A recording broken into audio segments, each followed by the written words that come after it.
When I came to what was then called St. Martin's in August of 2007, I was broken.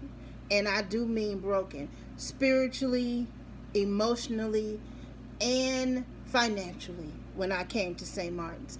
Even though I had a job, I had a job that at that point I was there for 7 years.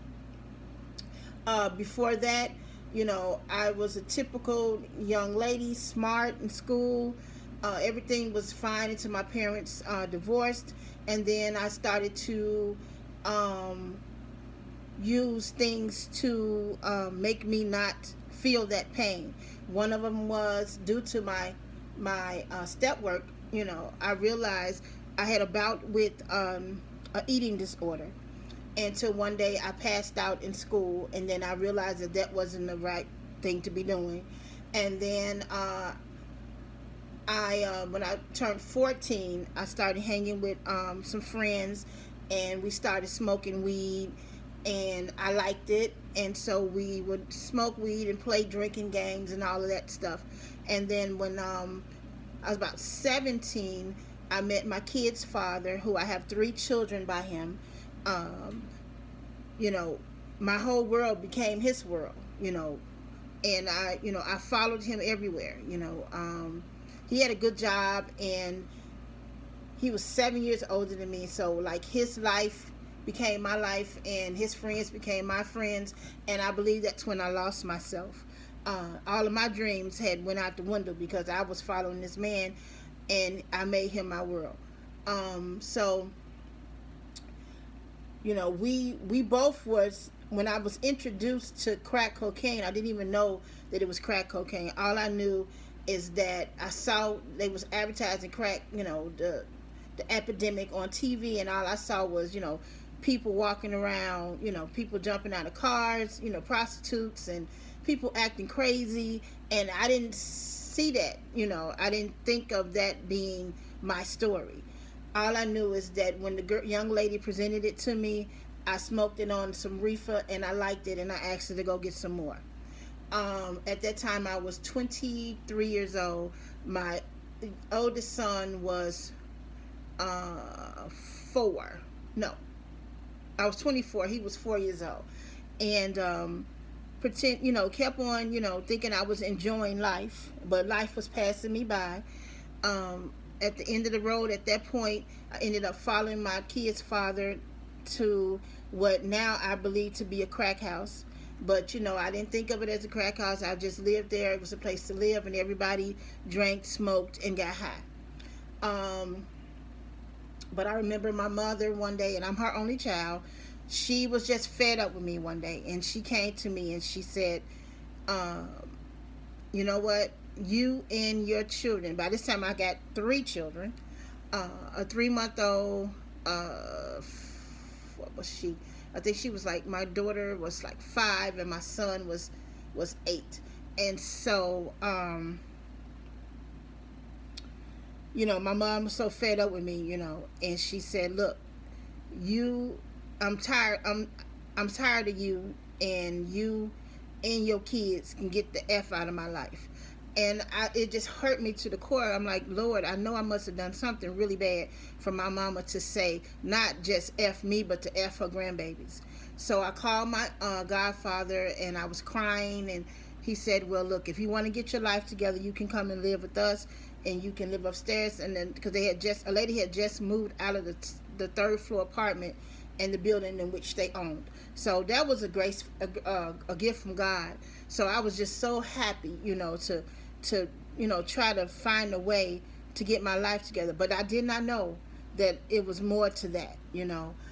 I just thought it was the drugs. So I stopped drinking, and that lasted about maybe 6 months, and then I stopped. I stopped smoking crack and weed for 4 years. And as they say in the rooms, if nothing changes, nothing changes. The same addict will use again. So, like I say, I started back drinking after 6 months, and it was a gradual thing. I would drink 1 beer, and then it graduated to a 6 pack, and then next thing you know, I was back where I was. It is a progression. This thing called disease, active addiction. And so when I went to my godparents' house, like I said, I was doing pretty good for 4 years. Just the drinking. My kids was in school. When they came home, I was there. I had lunch and I had dinner and I helped with homework and I did all of these things. And then I got a job, and my life was looking very good. And then my kid's father, I went back to the place where he was living that I know now. It's a crack house, and I found out that he had another child by another woman, and this child was all of 3 years old when I found out about it. So of course I was hurt, and so I went back to what I knew to make me feel better, and I started smoking crack again. And so then from that point on, for 4 more years, my life was upside down. I went to work, and most of my money went to, and it was a progression, just like when I started back drinking. First it was 1 bag, then it was 2 bags, and at the end of the road, I was going to hotels, smoking and things by myself. So I messed up that living situation, and so I moved from my godparents' house and moved to a building on 53rd in Cottage Grove, and I stayed there for a year, and that was the end of my road, because that was at that time I had nothing, no one to watch over me, no one to, because I was sneaking out the house, thinking that I was doing something. So when I was over there, I didn't have to sneak, and I thank God for that year, and it led me to St. Martin's. And when I got to St. Martin's, I was a mess. I cried. I took my youngest son, who at that time was 8. My daughter, she had to celebrate her 13th birthday at St. Martin's. My daughter, it was a dog and all these kids, and my daughter was crying. My son was crying, and it was just an experience, but at the end of the road, it was a good experience. It was the best decision I ever made in my life, surrendering to and accepting that I had a problem. Still wasn't too sure that I was an addict, but I knew I had a problem, and I came to St. Martin's, and I learned some of the simple things that we do that we take for granted, like while I was in my active addiction, I didn't spend too much time with my kids, but I wasn't the one who, thank for the grace of God, my kids never was taken from me, but they could have been, I never went to jail, but I could have went, and so when I got there, I learned some parenting skills. I learned how to budget my money. I learned. I always talk about the simple fact that when I was in my active addiction, I had a job and I was getting child support, and just the simple things of going to the laundromat. I went to the laundromat once a month. Didn't really keep my house as clean as it could have been. So when I got to St. Martin's, I learned about just keeping your house clean, and talking to your children, and learning to love myself. I mean, I remember the first day I was there, and the next day when we had to go down to the basement, and we would have our sessions, and it was all in a round circle, and this was the first time that I was free to talk about things that bothered me.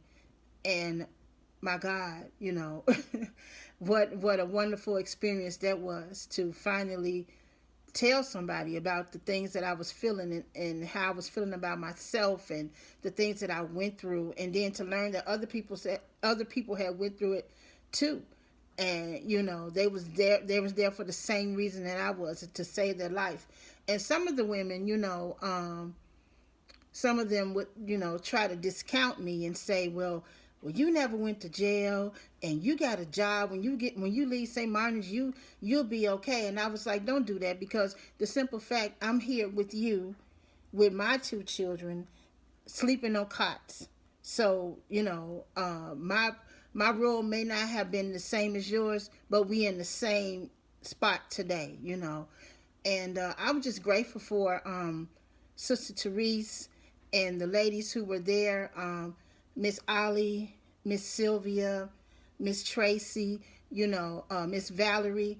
It was some days they got on my nerves, but it was okay, because their job was to get on my nerves, to teach me a lesson so I wouldn't have to resume and live in that way that I was living before I came to St. Martin's. Because there was days when, I just felt like, is it worth even being here? And I'm just so grateful I'm not in that state of mind anymore, because active addiction is truly a disease of the mind.